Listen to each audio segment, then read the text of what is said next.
দর্শক, কিছু সময় আগেই বলেছিলাম যে একটি শিশুকে ধর্ষণ শেষে হত্যা করা হয়েছে, হত্যা করে বস্তার মধ্যে আটকে রাখা হয়েছে।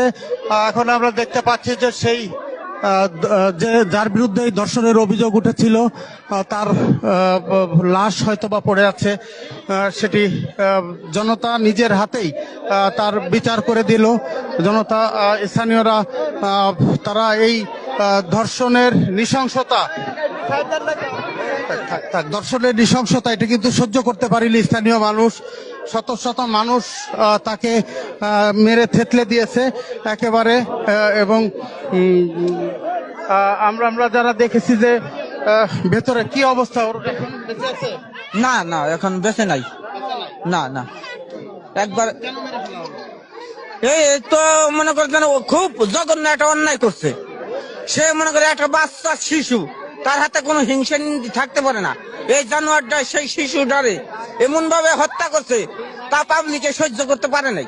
এই কারণে তারে একবারে বিদায় করে দেওয়া হলো, যাতে কেউ এরকম আর না করে। এরকম যাতে আর কেউ না করে, সেই কাজটা করে দেওয়া হইলো রে।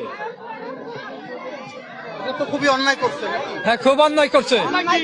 অন্যায় করে তো সাদা পাইলো, যে অন্যায় করছে এই অন্যায় সে সাদা বলে, যাতে ওরে যে মারা ধরা হইলো, যাতে এরকম যাতে কেউ না করে, ওর দেয়া সবাই যাতে হেদায়ত হয়ে যায়। হ্যাঁ হ্যাঁ হ্যাঁ, এরকম সব মালিক এরকম শাস্তি হবে। দর্শক, বলছিলাম এই চর নসিপুরের যে ঘটনা, চর নসিপুরে ক্লাস 1-এ পড়ে ছোট্ট একটি শিশু, সেই শিশুটি গতকাল বিকাল থেকে নিখোঁজ হয় এবং নিখোঁজ হওয়ার পর থেকেই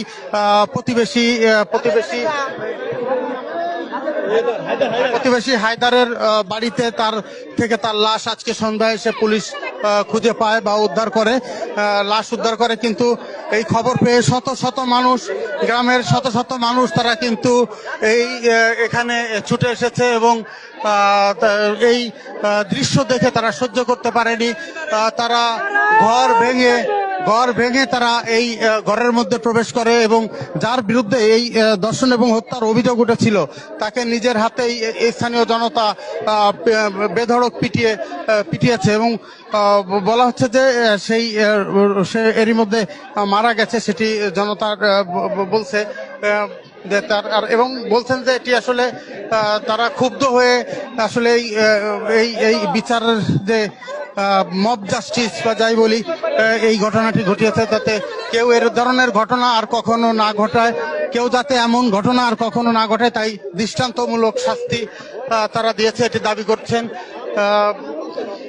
কিছু সময় আগেই কিন্তু এখানে পুলিশ চেষ্টা করেছে অনেক তাকে রক্ষা করবার, কিন্তু পারেনি।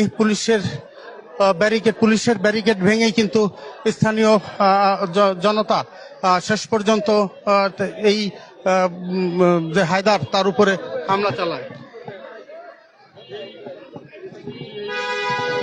গাছবাড়ি দৌলত দিয়ে পাশে তুলে দিয়ে ঘাট এপাশে যে 250 বেড তন্ন করে খুঁজছি, কোথাও পাই নাই।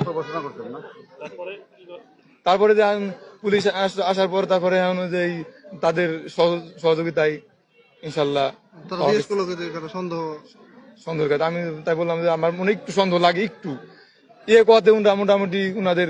তাকে কেন সন্দেহ করলেন আপনারা? তার সন্দেহ করলে সে হলো খালি পিছিয়ে থাকে আর খালি পাশে হাত দেয়, পিছিয়ে থাকে, কোন কথাই বলে না। উনি কি আগে আসবে না? উনি আমার দাদা, আর উনি আসবে আগে না, যে আসলে মেয়েটা গেল কোথায়, ও তা না গিয়ে ও খালি পিছনে থাকে, খালি পিছনে থাকে।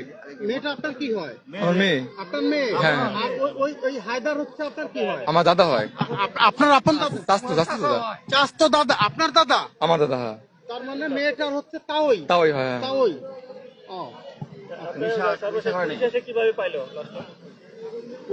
পুলিশ আসে, তারপরে ঘরের ভিতরে খুঁজতে বস্তার ভিতরে পেয়ে গেছে।